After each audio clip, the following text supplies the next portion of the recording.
যে জামালউদ্দিন সাহেব ওনার যে 7.5 লাখ টাকা চলে গেল, বা অনেকেরই এভাবে বিকাশ প্রতারণা বা বিভিন্ন প্রতারণার মাধ্যমে তাদের টাকাগুলো চলে যাচ্ছে, সে তারা বুঝতে হচ্ছে না। তো ইভেন তাদের কাছ থেকে ওটিপিও নেয় না, এটা সরাসরি হ্যাকিং করে নিচ্ছে। একজন মানুষের অ্যাকাউন্ট থেকে টাকা উধাও হয়ে যাচ্ছে, সে বুঝতে পারছে না তার অ্যাকাউন্ট থেকে কিভাবে টাকাটা উধাও হয়েছে। আপনার ক্ষেত্রে এমনটা হতে পারে, আমার ক্ষেত্রে এমনটা হতে পারে, যদি না আমরা সচেতন থাকি।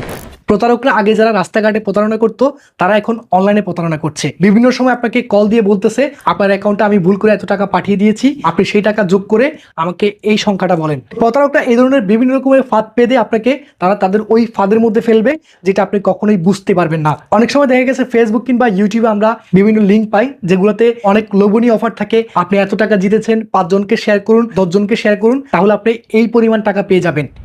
আপনার ফোনে যদি বিকাশ নগদের অ্যাপস থেকে থাকে কিংবা ব্যাংকিং অ্যাপসগুলো আপনি ব্যবহার করে থাকেন, সেক্ষেত্রে অবশ্যই আপনার কিছু নির্দেশনা আপনাকে অবশ্যই মানতে হবে। যেই নির্দেশনাগুলো না মানলে কোনোভাবে আপনি আপনার ব্যাংক অ্যাকাউন্ট কিংবা মোবাইল ব্যাংকিং অ্যাকাউন্টগুলো প্রোটেক্ট করতে পারবেন না। এখন যেই কোনো মাধ্যমে আপনি একটা লিঙ্কে ক্লিক করলে দেখবেন বারবার কয়েকটা পেজ ওপেন হয়ে যাচ্ছে। আপনি ক্লিক না করা ছাড়াই আপনার নিয়ন্ত্রণ আপনার মোবাইল থেকে অন্য কেউ নিয়ে যাবে। সো এক্ষেত্রে বি কেয়ারফুল, কোনো থার্ড পার্টি লিঙ্ক থেকে আপনারা কোনোভাবে কোনো অ্যাপস ইনস্টল করবেন না। যে কোনো ওয়েবসাইটের মাধ্যমে কিংবা প্লে স্টোর ছাড়া যদি আপনি অন্য কোনো সাইট থেকে যে কোনো অ্যাপস ডাউনলোড করতে চান, সেক্ষেত্রে আপনাকে ওয়ার্নিং দেয় এটা হার্মফুল, সেক্ষেত্রে কিন্তু আপনারা এনি ওয়ে দিয়ে ইনস্টল করেন। সো এক্ষেত্রে আপনার মোবাইলের সম্পূর্ণ কন্ট্রোল কিন্তু হ্যাকারদের কাছে চলে যাবে। কখনো প্লে স্টোর ছাড়া অন্য কোনো ওয়েবসাইট থেকে আপনারা ভুলেও কোনো অ্যাপস ইনস্টল করবেন না, করলেও সেটা প্লে স্টোর থেকে করবেন। অনেক সময় আমাদের বন্ধু কিংবা যে কেউ আমাদেরকে মেসেঞ্জারে একটা লিঙ্ক পাঠাচ্ছে, হোয়াটসঅ্যাপে একটা লিঙ্ক পাঠাচ্ছে, এটা আরো 10 জনকে পাঠান, 5 জনকে পাঠান, এই লিঙ্কে ক্লিক করুন। আপনি কোনো প্রকার লিঙ্কে ক্লিক করা থেকে সম্পূর্ণ বিরত থাকবেন। আপনি যে কোনো একটা লিঙ্কে ক্লিক করে যখন আপনার অ্যাক্সেস দিয়ে দিচ্ছেন, আপনার ফোনে অনেকগুলো অ্যালাউ চাই, আপনি যদি সেই অ্যালাউ অপশনগুলোতে অ্যালাউ করে দেন, সেক্ষেত্রে কিন্তু আপনি নিজের পায়ে নিজে কুঠাল মারছেন। তার মানে হচ্ছে আপনাকে বলতেছে আমি কি আপনার গ্যালারিতে ঢুকতে পারি? আপনি বললেন হ্যাঁ। অ্যালাউ করা মানে হচ্ছে হ্যাঁ আপনি আমার গ্যালারিতে ঢুকতে পারেন। আবার অ্যালাউ চাইবে আমি কি আপনার কন্ট্যাক্ট নাম্বারগুলো দেখতে পারি? আপনি অ্যালাউ করছেন মানে হ্যাঁ আপনি আমার মোবাইলের সমস্ত কন্ট্যাক্ট নাম্বারগুলো দেখুন। তো এই ধরনের অনেকগুলো ফিশিং লিঙ্ক রয়েছে, যেই লিঙ্কগুলোতে ক্লিক করলে আপনার মোবাইলের সম্পূর্ণ অ্যাক্সেস কিন্তু হ্যাকার দল নিয়ে নিবে।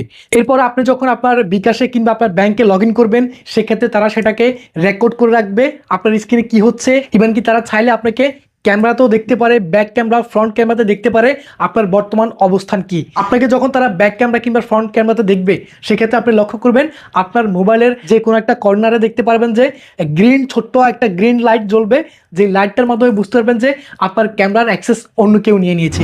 আমরা যত বেশি ডিজিটাল হচ্ছি, তত বেশি আমাদের ব্যাংক হ্যাক হওয়ার সম্ভাবনা বেড়ে যাচ্ছে। কেননা আগে আপনার সিম কার্ডে ওটিপি ছাড়া কোনোভাবেই ব্যাংকিংয়ে লেনদেন করা যেত না। একটা ট্রানজ্যাকশন করতে গেলে আপনার সিম কার্ডে ওটিপি যাবে, সিম কার্ডটা যদি বন্ধ করে রাখেন, সেক্ষেত্রে ওটিপি ছাড়া ট্রানজ্যাকশন করা কোনোভাবেই পসিবল না। বর্তমানে সিম কার্ড ছাড়া আপনি চাইলে আপনার ব্যাংকের ওটিপিগুলো মেলের মধ্যে নিতে পারেন। হ্যাকার দলরা সবসময় এইভাবেই কাজ করে থাকে, ওয়েবসাইটের মাধ্যমে কিংবা অ্যাপস ক্লোন করে সেক্ষেত্রে আপনার মেইলে ওটিপি পাঠিয়ে আপনার মেলটাকে হ্যাক করে মেলে ওটিপি পাঠিয়ে সেই ওটিপিটা কালেক্ট করে কিন্তু আপনার অ্যাকাউন্ট থেকে টাকা ট্রান্সফার করে নিয়ে যায়। সেক্ষেত্রে আপনারা যারা জিমেল ব্যবহার করেন, তারা অবশ্যই জিমেলের 2 স্টেপ ভেরিফিকেশনটা অন করে রাখবেন। 2 স্টেপ ভেরিফিকেশনটা অন করে রাখলে কেউ যদি কোড পাঠায় বা কেউ ট্রাই করে, সেক্ষেত্রে আপনি অবশ্যই আপনার নাম্বারে মেসেজ পাবেন কিংবা রিকভারি মেইলে আপনাকে বারবার মেইল পাঠাবে। সেক্ষেত্রে আপনি বুঝতে যেতে পারবেন যে আপনার জিমেল অ্যাকাউন্টটা অন্য কেউ হ্যাক করার চেষ্টা করতেছে। বিকাশ নগদ রকেটও হ্যাক হতে পারে। এক্ষেত্রে যদি আপনাকে 16247 এই নাম্বার থেকে, অফিস নাম্বার থেকে কল দিয়ে আপনার কোনো তথ্য জানতে চাই, সেক্ষেত্রে আপনি তাকে কোনো তথ্যই দিবেন না। আপনার মোবাইল ব্যাংকিংয়ের অ্যাপসগুলো কিন্তু অনেক সময় ক্লোন করে হ্যাকাররা হ্যাক করতে পারে। অফিসের অফিসিয়াল নাম্বার থেকেও কল দিয়ে আপনার তথ্য জানতে চাই, সেক্ষেত্রে আপনি কোনো তথ্যই দিবেন না। আপনার নিকটস্থ যে কোনো কাস্টমার কেয়ার যাবেন, বিকাশ নিকটস্থ কাস্টমার কেয়ারে গিয়ে আপনার কোনো সমস্যা হলে সেক্ষেত্রে আপনার সমস্যাটা কাস্টমার কেয়ার থেকে আপনি সমাধান করে নেবেন। ভুলেও কোনোভাবে প্রতারক চক্র আপনাকে কল করলে আপনি কোনোভাবে আপনার কোনো তথ্যই দিবেন না, আপনি সাথে সাথে কলটা কেটে দিবেন। সবশেষে একটা গুরুত্বপূর্ণ টিপস দিয়ে আজকে ভিডিওটি শেষ করব। আপনি যখন বুঝতে পারবেন যে এই মুহূর্তে আমি একটা ভুলে একটা অ্যাপস ইনস্টল করে ফেলেছি, সেটাকে আনইনস্টল করার পরে কিন্তু প্রতারক চক্র আপনার অ্যাক্সেসটা নিয়ে নিয়েছে। এক্ষেত্রে আপনি কি করবেন, সাথে সাথে আপনার মোবাইল থেকে সিম কার্ডটা খুলে ফেলবেন। সিম কার্ডটা খুলে সাথে সাথে মোবাইলটিকে বন্ধ করে রাখবেন।